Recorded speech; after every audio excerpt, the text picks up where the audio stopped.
Hey, everybody. This is Jamie St. James from the great Black and Blue. You are listening to the Nothing Shocking podcast. Turn it up loud and rock and roll.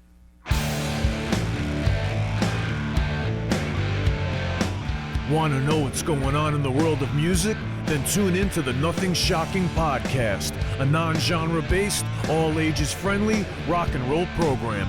Join us weekly for interviews with all your favorite rock stars from the mainstream to the underground. You can find us at nothingshocking.libsyn.com or anywhere you download podcasts.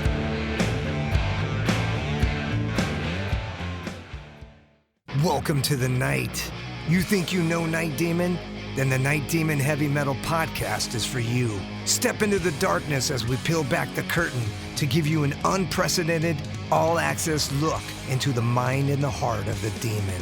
We're talking band history, song analysis, studio anecdotes, stories from the road. It's everything a diehard Night Demon fan could want and more. This is the only place to learn the inside scoop, the deep dive trivia, the untold tales from the band members themselves and those closest to the Night Demon story. Need more?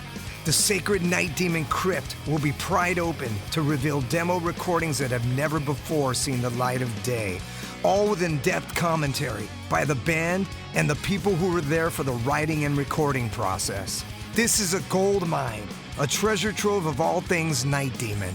Head over to nightdemon.net or wherever you listen to podcasts. We're putting the band back together. The numbers all go to 11. I'm talking about bands that rock. Led Zeppelin. What about Sabbath? AC/DC. Motorhead. Does that mean it's louder? Is it any louder? Well, it's one louder, isn't it? We're not worthy! We're not worthy! Why don't you just make 10 louder and make 10 be the top number and make that a little louder? These go to 11. I get up off the ground and raise my head. Days like this, think I should be dead. One for Satan, two for me. Let's cheat the devil, it's fun, don't you agree? Welcome to the Nothing Shocking podcast. I'm your co-host, Jeff Untied, and with me in Dog Bowl Studios is Coach Nez. You can find the Nothing Shocking podcast on Libsyn or any pod catchers, like our Facebook page, or follow us on Twitter at NoShockPod. You can also find the Nothing Shocking podcast on Rock Rage Radio every Sunday morning at 7 a.m. Central Time. Our sponsor is Ragged Records, located in downtown Rock Island, Illinois, and downtown Davenport, Iowa. We'd like to thank the Hong Kong Sleepover for allowing us to use their music for our intro and bumper ending. Tonight's guest is Jamie St. James from Black and Blue. Former lead singer of Warrant. Yeah. He came on the show doing a little promotion of the Monsters of Rock cruise. And what other cruise was he discussing with us? Back in October, November, he was on the Kiss Cruise. Yeah, absolutely.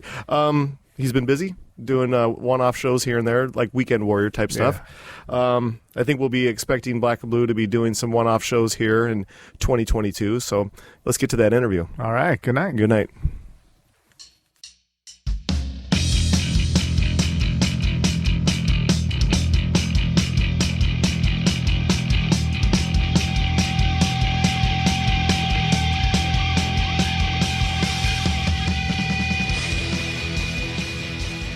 Jamie, welcome to the Nothing Shocking podcast. I'd like to introduce you, my co-host, Jeff Untied. Jamie, this is going to be fun tonight. Hey, how you doing? Fantastic.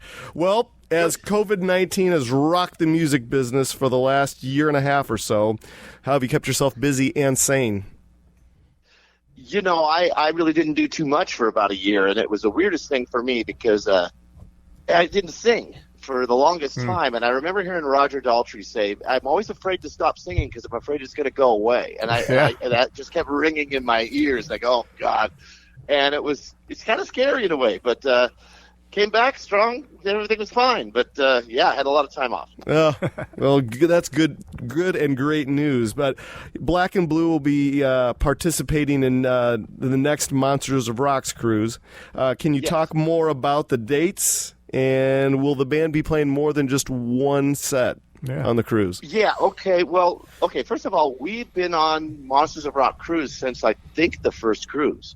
Nice. Which is a long time, it's 12, 11 years ago or something? Mm-hmm. Something like that. But, Yeah, back then it was kind of like this cruise thing was kind of like an interesting idea. It wasn't proven yet and all that stuff. And my booking agent wisely told me and said, do it. You need to do it. You'll see. This is going to be a big thing. So anyway, that being said, I love the cruises. And on the Monsters of Rock cruise, we always do a minimum of 2 shows. Oh, okay. And sometimes they're both on the boat, or you'll end up on an island. We actually played up on an island once, played a bunch of people out on the sand and in the ocean. It was amazing.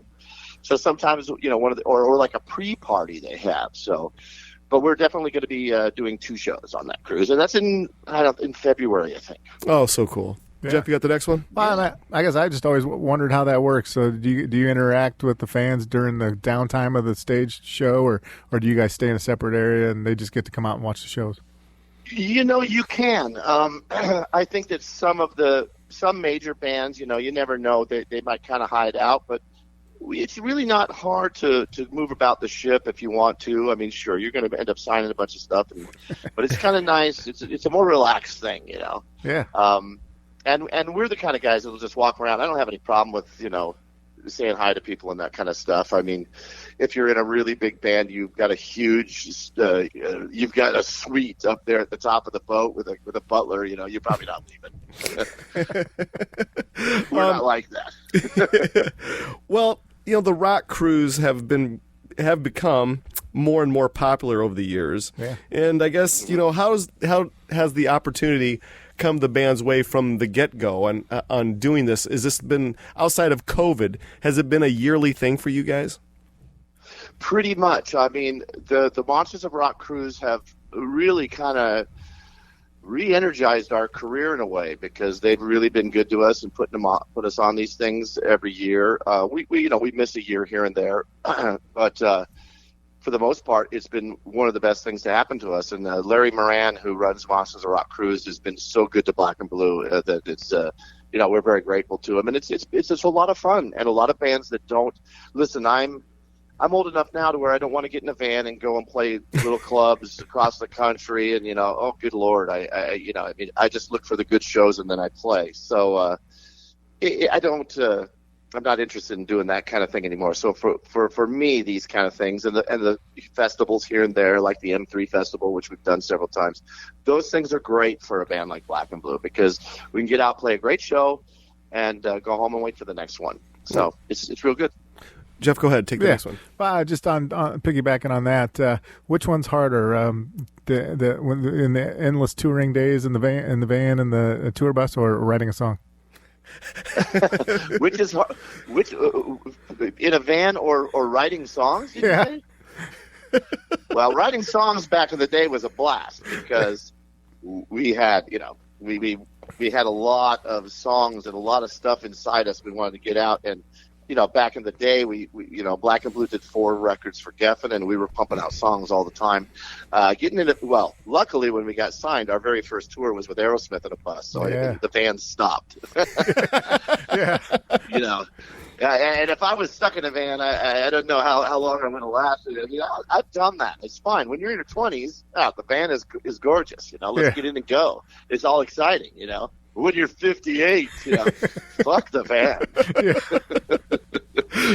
Well, this kind of leads to the next question. You'd kind of touched on this with doing some festivals, doing the cruise thing.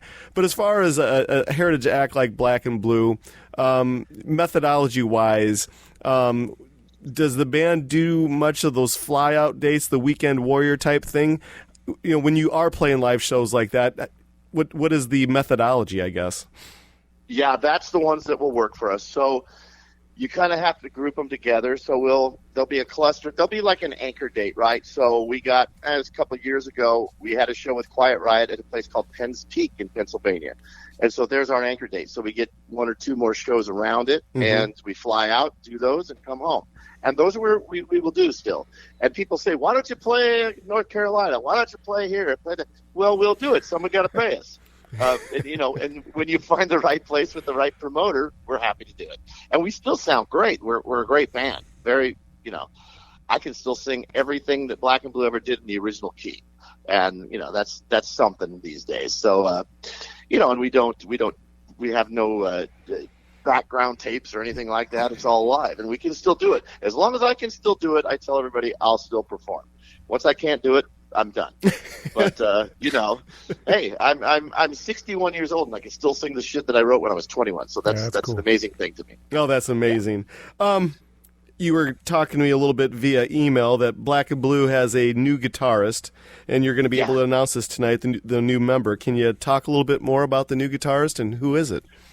Sure. Our last guitar, we've kind of had, we've been pretty solid, very solid with me and Patrick Young, my original bass player, and Pete Holmes here and there. Pete Holmes, our original drummer, was also in rap for a little while. Mm-hmm. So we were like, we had to wrestle. I had to wrestle Stephen Piercy to get my drummer back here and there. But other than that, we've had kind of issues with guitars. Now, Brandon Cook replaced Jeff Woof Warner years ago.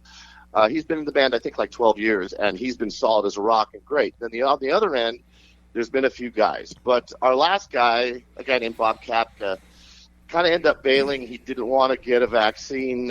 He didn't want to. He didn't want to even go out for COVID. It's because of COVID. So he basically kind of bowed out. So we searched and found a guy named Doug Rappaport up in Oregon, and he's a fantastic player. And we're very grateful to have him. We just recently played in Tennessee, Monsters on the Mountain show in Tennessee. It was a 3-day festival thing, and we just did the Kiss Cruise with him, and we did 3 shows on that, and he's fantastic. And in fact, Tommy Thayer, of course, was on the Kiss Cruise, and he watched Doug play and Brandon play, and said these guys are great, man. It's fantastic. So we're in good shape right now. Oh, so cool. Yeah. Jeff, I'm going to take one more, and then I'll let you go. So how does it work out, or how did it work out with you and the rest of the band to decide on Doug as the new Axeman? Was it something that you guys kind of held auditions for, or was it something that you guys went out and searched? Well, that's hard to do these days. I live in Los Angeles, and Patrick Young lives in Portland, Oregon still. So we did it via send me an email. Though we auditioned guys, and we would record it, and then Pat would send it to me. And I'd look at it, and we just kind of try to make a decision. We auditioned like 4 or 5 different guys up there. I like to try to find a guy in Portland or in Oregon, Portland area, because that's where the core is still. Yeah. I live in Los Angeles. Pete Holmes lives in Los Angeles. But Patrick and Brandon live up there, so the other guitarists, it's easier to have them up there. So they can work on stuff together, even with a click track, So everything's kind of remote. But when I heard him, I said, well, that's this guy's. If he wants to do it, this is the guy. And so, we just do it by sending videos. That's the good news about the internet, It is. Yes, it is. Jeff, you got the next one? I think songwriting can be hard, difficult. What's your go-to? Do you have like a go-to room, or what's your how do you approach songwriting? If I want to go back when Black and Blue was first together, we formed the band in '81. So I formed a partnership with Tommy Thayer pretty easily, because we saw eye to eye on songs and the direction the band wanted to go. And so I'd pick up a guitar here and there and come up with a riff, but a lot of times I would just sing him a riff, and he would come up with really great riffs. And then I would just I would tell him, no, don't play that chord, play this chord, because I can get a melody on that top of that. And so we would just sit in a room together, and that's how we did most of the Black and Blue writing, him and I together. And I would kind of say, that chord's not going to work, and good God, don't go double time here, you get killed. and then we would just come up, and I would come up with the melodies. I didn't have to struggle for melodies. Once I had the music roughly, I'd play it on an old blaster, and I'd just start singing whatever organically came out of my head. Oh, cool. And sometimes the lyrics just popped out. Sometimes they don't, but sometimes they did, and I would just go, hey, that's good, write that down. But for me, songwriting is organic. It just comes out. It just, when I hear it, feel it, and start singing. And of course, you've got to have it structured and go in and record, and but it's kind of like that with me. And we did pretty well with it. Oh, so cool. Do you have somebody that, do you have like a go-to person that, like when you write a song, do you play like somebody you have to run to play the song? Hey, check this out, or are you pretty confident just to release it to the world? Nah, I knew when it was good or bad. For the most part, very few times would I mean, sometimes we would just say, that's not working. You will really know it when you get together with a band and we start playing it, and it's like, it's not going to work. And then you really know it if you play it live, and it tanks. But I was pretty good at stopping that before it could even happen, because I go, that's not happening. It's just, it either feels right or it doesn't. And I think that's one of the things I think about Black and Blue is our songwriting still sounds good today. It's not embarrassing if you look back on it. I mean, some of that stuff's 40 years old. It's great stuff. And it doesn't embarrass me. I'm proud of it. Yeah. Awesome. Well, I really want to change gears on you here. So, I'd like to kind of discuss the Hell Yeah album. I can't believe it's been 10 years already since that album has been released. Yeah. It was an album the band struggled to find a label. Eventually, Frontiers picked the album up, and I think what I read about, it was like the album was pretty much ready to be released in 2003, but you guys shopped it all the way until 2011. Is that correct?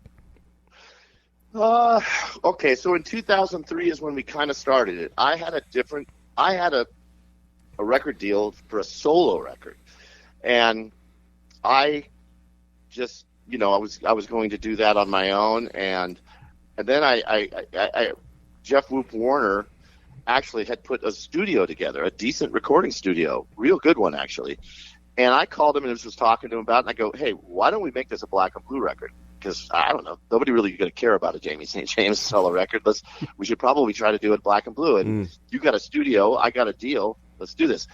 So it did start in 2003. It sounds right. So we started to just put some songs together and get the funds together, and then it started taking a long time to all I had was me and Jeff Whoop Warner. It's like, can we get Pete involved? Can we get Patrick involved? Let's try to get all this together. And then all of a sudden I got a call from Warrant, and I ended up joining Warrant. And that was right in the middle of that. So, but I decided to take that gig because I actually went and sang with Warrant. I learned like 5 or 6 songs, and that actually felt really good. I didn't know if my voice could work with that or not, and it did work out pretty well. And they just called me back and said, "You're the guy if you want to do it." So that put a big damper on things for Black and Blue. But that lasted I was in Warrant for almost 4 years, and so that's kind of what took time. Because we played, 50, 60 shows a year, something like that. So that took a lot of my time. So, but then we finally got, Janie Lane came back to Warrant, so I was able to devote full time to that record, and that was kind of more the reason why it took so long. And that record was really written by me and Jeff Whoop Warner. Tommy didn't have much to do with it because he was busy with Kiss. I think at that time he was actually tour managing for Kiss.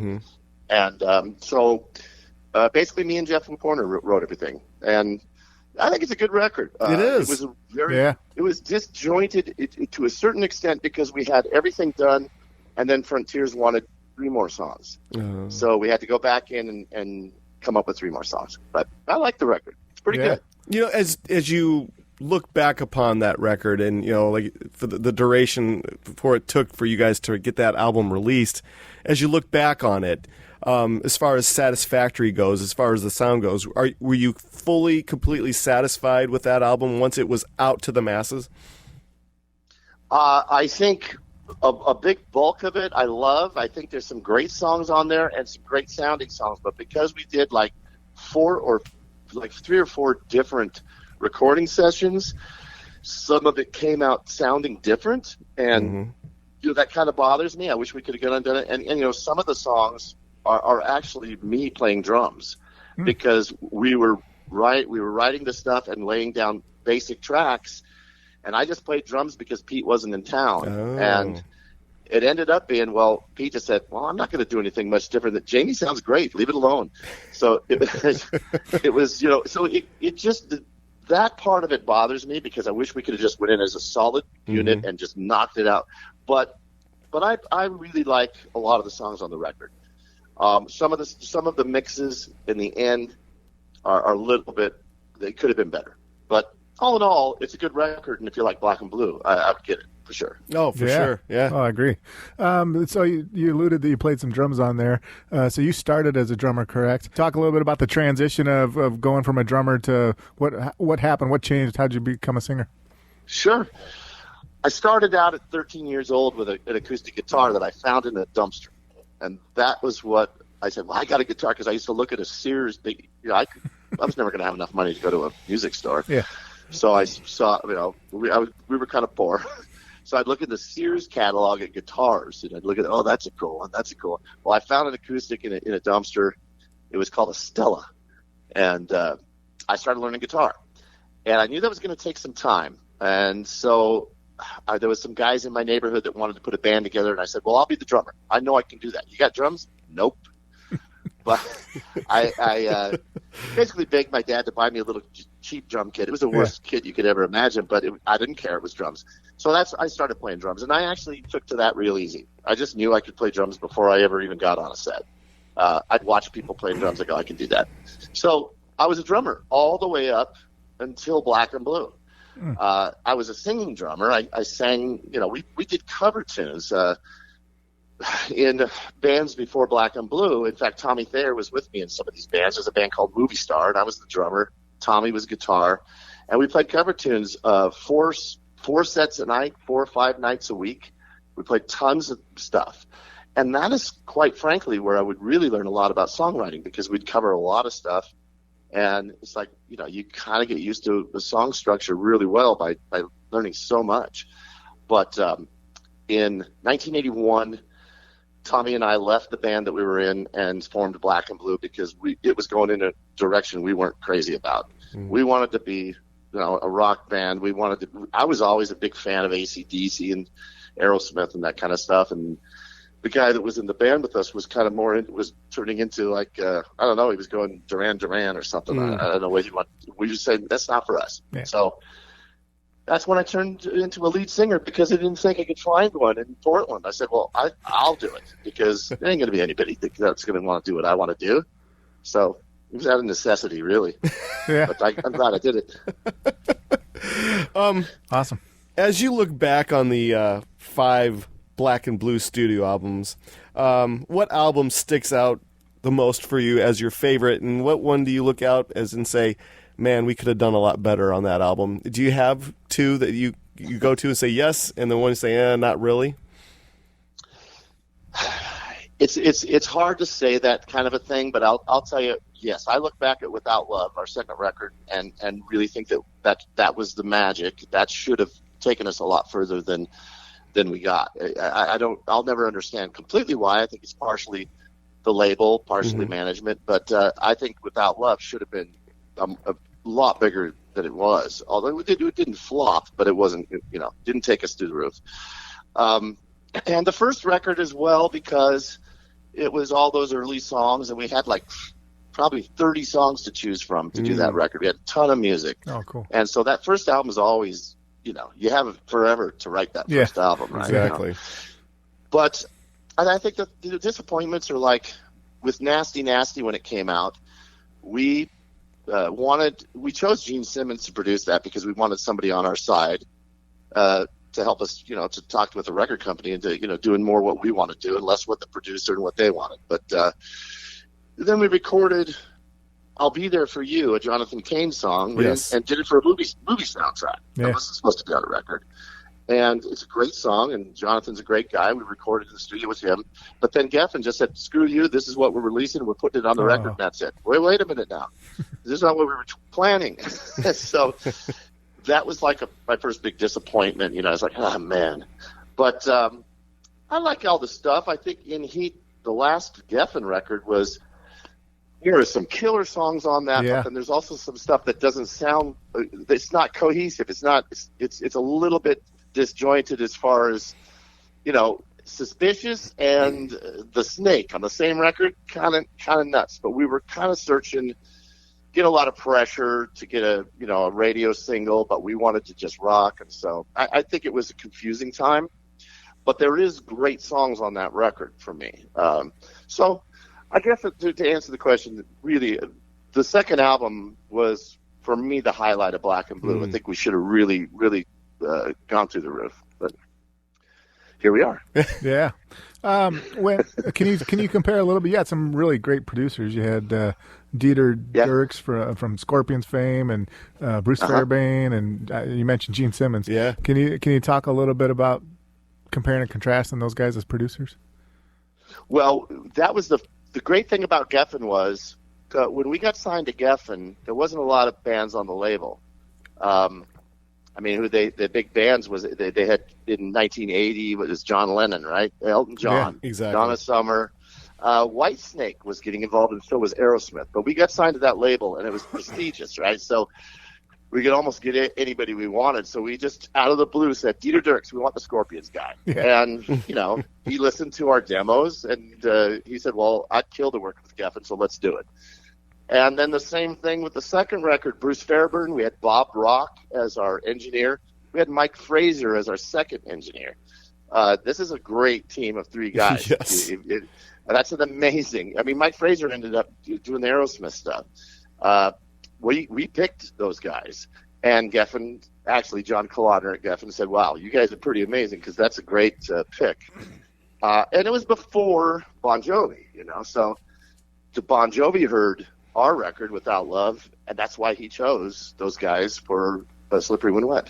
He told me that. So, oh wow, so we made some pretty good decisions, but that was a great team, a really great team, and Dieter Dierks was as well. It was a really pretty amazing time. I mean, the very first flight I ever get on in my life is the flight to Germany to go record the first album. Oh, cool! Amazing time in my life. Yeah. Oh, absolutely. You kind of touched on this ever so slightly, but your one and only album with Warrant, Born Again, was a big success with critics. Yeah. Critics were just oohed and awed over that album. I was lucky. Did they? Yeah, they did. I read a bunch of. I can't believe you don't know that. But anyway, I got to see you guys live on that album, and talking about feeling the pressure of taking the lead vocals over for Janie Lane. Did you have any at all? Were you have any apprehension about joining and being the new voice of Warrant? And how did it all work for you? Well, listen, the first thing I said was, listen, you guys are looking for a singer. Okay, let's just rehearse. Let's just go in the rehearsal room and see what I sound like, because if I don't sound right, I don't want to do it, and like I said, I was actually up in Portland working on the Hell Yeah record, and I flew down to Los Angeles, and we rehearsed and did like 5 songs, and it really worked. It sounded good to me. And the very first show we did was in Daytona Beach, opening for Night Ranger, Daytona Bike Fest, 5,000 people, and they didn't even announce that I was going to be singing. So I'm freaking out. They're gonna freaking hate me. I'm gonna get something thrown at me and knocked out on stage. This is gonna be horrible. And actually, Jack Blades from Night Ranger was standing on the side of the stage, and he started rubbing my shoulders. He goes, Jamie, you're gonna be fine. Just go out there and be yourself. I toured with Night Ranger back in the day, so he knew. I was nervous, but I went up and sang, and by the end of the set, it was great. And as far as doing Born Again, listen, Janie Lane's a great songwriter, and they had some great stuff, and I didn't think about pressure. I just said, well, we're just going to do what we're going to do. I mean, I think I co-wrote 5 or 6 songs on the record, and the rest is done by those guys. And I think it's a good record. I think it sounds good, but it doesn't get much love from the Warrant fans, I don't think. But I think it's good, and it sounds, like Jamie meets Warrant, Absolutely. Well, as it should. I read multiple articles from, I went back preparing for this interview, listening to or reading what critics had to say about the album, and it was nothing but great stuff. So the critics loved it. I don't know about the Warrant people, but the critics did. So, Jeff, you got the next. Well, that was when Janie Lane was still alive, so it was a hard pill for them to swallow, I think, which is the way it is, But listen, it was fun. We had a good time. The guys are great guys, and we'll always be friends now, and they're really, it was an awesome time. I'm glad they've got Robert Mason, and they're doing well. They're out there playing all the time. Yeah, absolutely. Yeah. Well, you said you co-wrote a couple songs on there. I wrote down, I think the two you penned yourself, Roller Coaster and Roxy. Can you talk a little bit about writing those songs? Yeah. Let's see. Well, Hell California is the first one I brought to them. And that was all completely written before I even joined Warrant. I was actually kind of writing that for Black and Blue. But, they talked about it on record, and I said, well, check this out. And I just had it. And Jerry actually interjected a couple little things on it, but that was basically my song. And let's see, Roller Coaster, I think I wrote in about 30 minutes. I just picked up a guitar one day and just said, I got this weird idea in my head. I'm just going to write this thing. And so that came so fast. It was one of those things that just spilled out. And it literally, in an hour, it was done. Roxy, kind of the same way. It was a song I just wrote real quick, and I showed it to them, and they liked it. The other stuff I'd worked on with them that took more time was a song called Bourbon County Line. That was just basically me, Eric Turner, and Jerry Dixon working back and forth, trying to get that one together, which it's a cool song.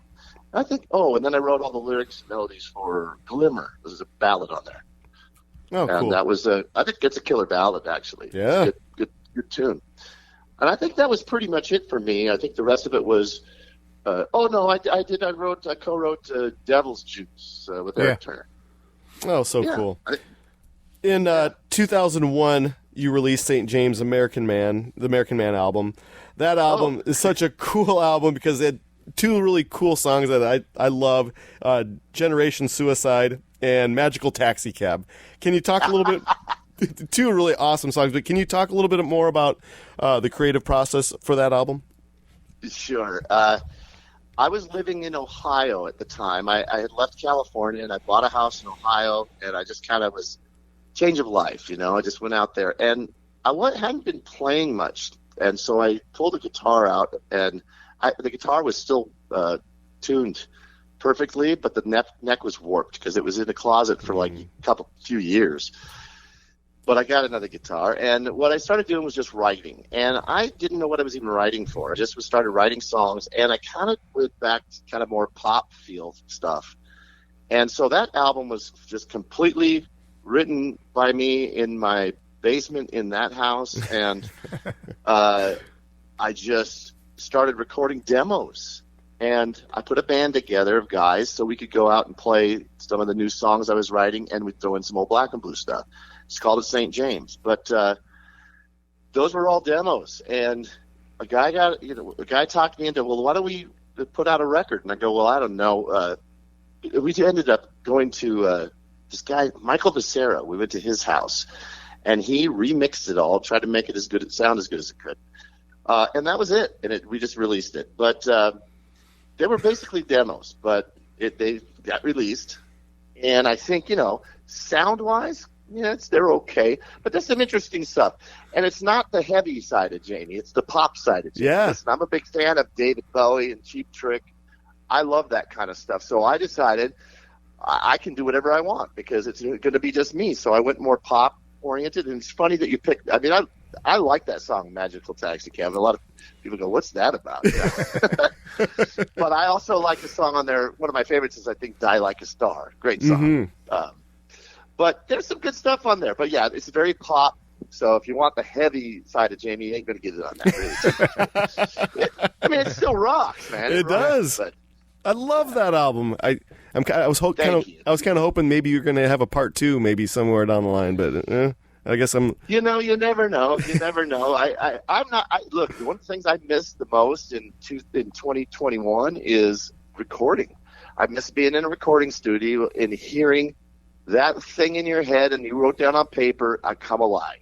That is such a great feeling and a great thing.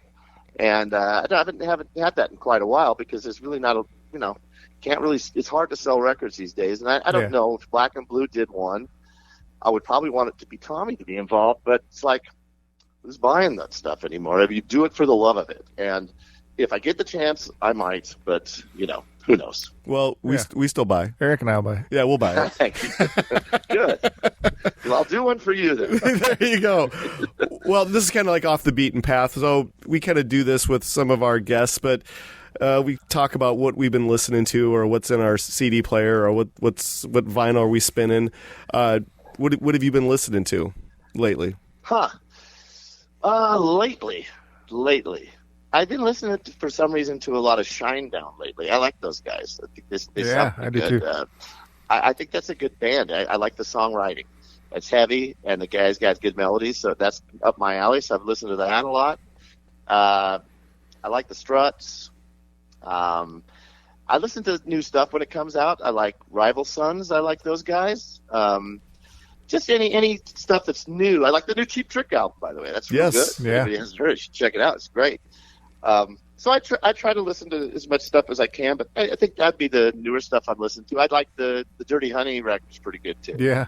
Yes, it is. It is. All right. So last question. This has nothing to do with Jamie St. James or Black and Blue or anything, but Jeff and I were having this conversation after our first interview tonight about Japan and how the 80s AOR musicians and the sound just never went away there. It still is part of their popular culture. Bands can go over there and play pretty large venues still and fill them up. And I don't know if Black and Blue toured Japan extensively back in their day or not, but what do you think caused the 80s AOR sound to stay still popular over in Japan, and it never really went away? It never went out of style. Because the Japanese people are smart as hell. That's why. Black and Blue did tour Japan back in '84. Mm-hmm. We played 2 sold-out shows in a place called Sun Plaza in Tokyo, and we did like 4 or 5 other cities. But yeah, look, they know good music when they hear it, and they're very fanatic about it. They stick with it, and I like that about them. And we have not been back to Japan because I think we went with a different promoter, and that promoter went out of business, so the other guy didn't want nothing to do with us. I think it was a management mistake. Yeah. But we loved it when we were there. And actually, I went back to Japan and toured with Cold Gin. Cold Gin was a Kiss tribute band that Tommy Thayer and I were in the 90s that Gene and Paul used to come watch all the time. But anyway, Japan's a great place, and I don't know. I think they got good taste in music. That's why. Yeah. Well said. Well, before we let you go for the evening, is there anything that you would like to promote or plug that we did not get covered tonight? Not really. I'm happy to still be able to play when Black and Blue can. I can, and like I said, I can still sing the stuff, so I'll still do it. And listen, when the band formed in '81, did I think that I would even play one show in 2021, 40 years later? Yeah. I would never have guessed that in a million years. So any chance for me to get out and perform these things for people is my pleasure. I love it so much, and it makes me happy, puts a smile on my face. When we were just on the Kiss cruise, we had a reunion with Tommy Thayer playing with us on stage, and that was just like one of the coolest moments. And I still enjoy playing with Pete Holmes, my original drummer, Patrick Young, who keeps our band alive because he does most of the business stuff. Mm-hmm. He doesn't get any credit for that, but he really is very important to the life of Black and Blue. And I just love still doing it. So it's when I can get out there and do it, you're going to see a smile on my face. Oh, fantastic. Awesome. Yeah. Well, this is how it's going to work out. We have about 4 or 5 episodes to release before yours. So we're looking at probably this episode being released right around Christmas-ish time. And when it's when Jeff the editing when Jeff the editing wizard is done editing this for you, we'll have it sent to you, and please share it to all your social media if you possibly can. Sure. Thank you so much. That was fantastic. Awesome. All right. Take care of yourself, and I'll be in touch with you right around Christmas time. Sound good? Okay. Thanks a lot, guys. Thank you. Yeah, take care. Thank you. Okay. Bye-bye. Bye.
just can't do it here.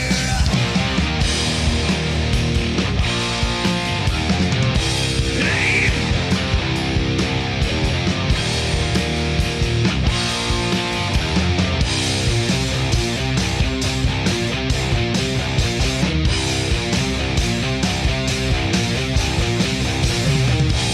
Everybody eyes the gun and screams inside their head. Everybody bites their tongue and pays their bills instead. Hide in the spotlights, fight the grip of death. You can have the air you need, but you best not take one breath.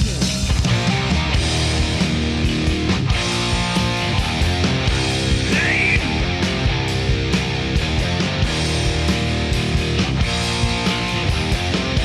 Roll the dice.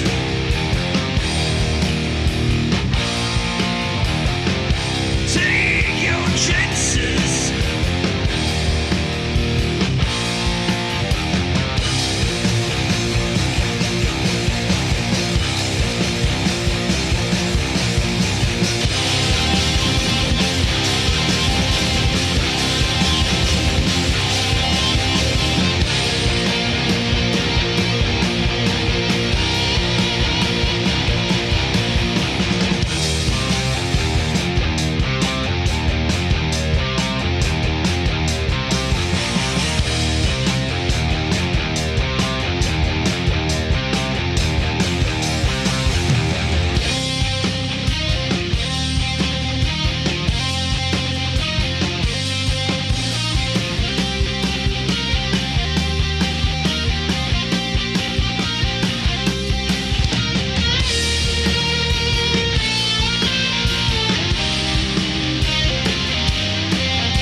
Everybody knows the game is fixed, there is no prize. Everybody pulls the plug and says their last goodbyes. Move to the sunshine, fight the grip of nights. If they ever take